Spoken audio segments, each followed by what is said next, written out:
अगर आप लोग किसी भी परीक्षा में टॉप करना चाहते हैं तो उस परीक्षा में जिस भी विषय से सवाल पूछा जाता है वो हर विषय में आपको टॉप करना होगा, क्योंकि अगर आप हर विषय में टॉप नहीं करते हैं तो फिर आप टॉपर की लिस्ट में नहीं आएंगे।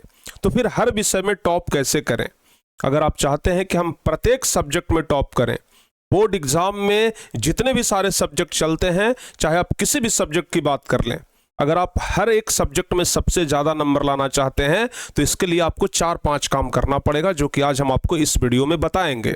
अगर आप इस वीडियो को पूरा देख लेते हैं तो वो 5 मंत्र आपको मिलेंगे, जिस मंत्र की वजह से आप हर एक विषय में टॉपर बन सकते हैं। अब पूजा पाठ वाला मंत्र मत समझ लीजिएगा कि भाई पूजा पाठ वाला सर मंत्र बताएंगे, वो मंत्र का जाप करना होगा, वो मंत्र की हम बात नहीं कर रहे हैं। यहाँ पर हम आपको मेथड बताएंगे, 5 मेथड बताएंगे, 5 तरीके बताएंगे कि अगर आप इस तरीके से करते हैं तो आप हर एक विषय में ज़्यादा नंबर लाने वाले स्टूडेंट बन सकते हैं। सबसे पहला चीज, जब आप किसी भी विषय की तैयारी करते हैं तो सबसे पहला चीज तो यह है कि आप उस विषय को प्रॉपर पूरा खत्म करिए। सिलेबस, बहुत सारे बच्चे क्या करते हैं कि आधा अधूरा सिलेबस पढ़ करके सोचते हैं कि इस विषय में टॉप कर जाएं, जो कदापि संभव नहीं है। तो सबसे पहला चीज है सिलेबस। सिलेबस को किसी भी तरीके से हो, लेकिन उसको पूरा पढ़िए, एक एक चीज को पढ़िए, तभी जाकर के आप टॉपर बन पाएंगे, उस विषय में आप ज्यादा नंबर लाएंगे। जैसे अगर आप फिजिक्स पढ़ रहे हैं तो फिजिक्स का पूरा सिलेबस आपको मालूम होना चाहिए, क्योंकि फिजिक्स के परीक्षा में सवाल कहां से पूछ देगा, किस लाइन से कौन सा ऑब्जेक्टिव पूछ देगा, ये आपको नहीं पता।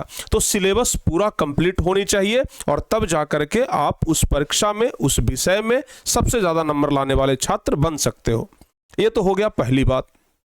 दूसरी बात, अगर आप सिलेबस पूरा कर लिए हो तो जिस विषय में भी आप ज्यादा नंबर लाना चाहते हो ना, आप खुद से जांच करिए ना, आप खुद से जांच करिए। एक विषय का प्रॉपर रिवीजन करिए, दूसरे विषय का रिवीजन मत करिए। देखिएगा जिस विषय में आपने रिवीजन किया है उसमें आपको ज्यादा नंबर आएगा। यानी कि रिवीजन जो है ना वो एक बढ़िया मेथड है। तो इसलिए जिस विषय को आप सिलेबस खत्म करते हैं, जिस सब्जेक्ट का आप पूरा सिलेबस खत्म करते हैं, उस सब्जेक्ट का पूरा प्रॉपर रिवीजन होना चाहिए। ध्यान से सुन लीजिए, पूरा प्रॉपर रिवीजन होना चाहिए। समझ में आ रहा है ना? एक बात आप ध्यान से, ये आप लोग अपने घर पर भी देखते होंगे, अगर आप अनाज को सिर्फ धूप में रख देते हैं, जैसे आप गेहूं को धोते हैं, आपके मम्मी गेहूं को धोती होंगी आटा पिसाने के लिए, तो गेहूं को पहले धूप में सुखाया जाता है। तो सिर्फ ऐसे गेहूं को धूप में रख देने से ना वो सूखता नहीं है, उसको हर 1-2 घंटे पे ना उलटना पुलटना पड़ता है, तब वो क्या होता है, अच्छे से सूखता है। यानी कि हर 1-2 घंटे पे उसको रिवाइज करना होता है ताकि अच्छे से ये सूख जाए। उसी तरीके से आपको भी जो पढ़ा हुआ चीज है ना उसको उलटना पुलटना पड़ेगा, यानी कि रिवाइज करना पड़ेगा ताकि वो अच्छे तरीके से आपके दिमाग में सेट हो जाए। तो दूसरा मंत्र है रिवीजन का।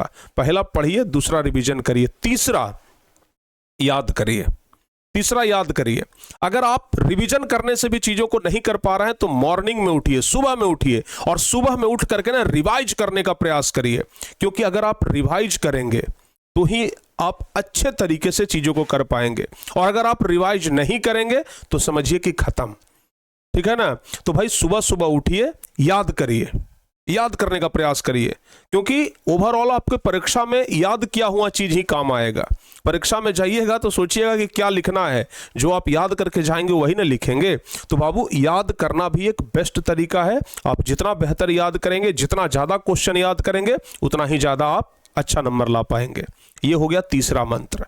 अब चौथा मंत्र, कि जिस चीज को आपने याद किया उस चीज को कॉपी पर लिखने का प्रयास करिए, क्योंकि बहुत सारे बच्चे क्या करते हैं, याद कर लिए, रिवीजन कर लिए, सब कुछ कर लिए, लेकिन लिखे नहीं। भाई परीक्षा में आप कितना याद करके गए हैं इससे फर्क नहीं पड़ता है, कॉपी में आप कितना लिखिएगा इससे फर्क पड़ता है। कॉपी जांच करने वाला आपको नंबर इस आधार पर नहीं देगा कि आपके पास कितना नॉलेज है, कितना आपने याद किया, वो आपको नंबर इस आधार पर देगा कि आपके कॉपी में कितना लिखा हुआ है, कॉपी में आप किस तरीके से लिखे हैं। तो इसलिए लिखने का प्रैक्टिस करिए, क्योंकि अभी आप लिखने का प्रैक्टिस नहीं करते हैं और परीक्षा में जाइएगा 3-3.25 घंटा लगातार लिखना पड़ेगा ना, हाथ पैर सूज जाएगा। तो इसलिए जितना ज्यादा हो सके अभी से लिखने का प्रयास करिए, हैंड राइटिंग भी अच्छा बनेगा। और दूसरा सबसे बड़ी चीज, आपका लिखावट जब अच्छा होगा ना तो आपका नंबर ज्यादा आएगा।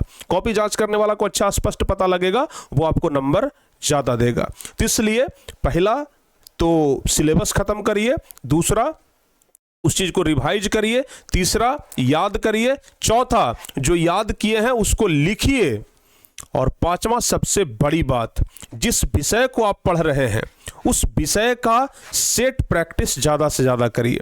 जिस विषय को आप पढ़ रहे हैं ना, जिस विषय में आप चाहते हैं कि हम बेहतर करें, उस विषय का ज्यादा से ज्यादा सेट प्रैक्टिस करिए।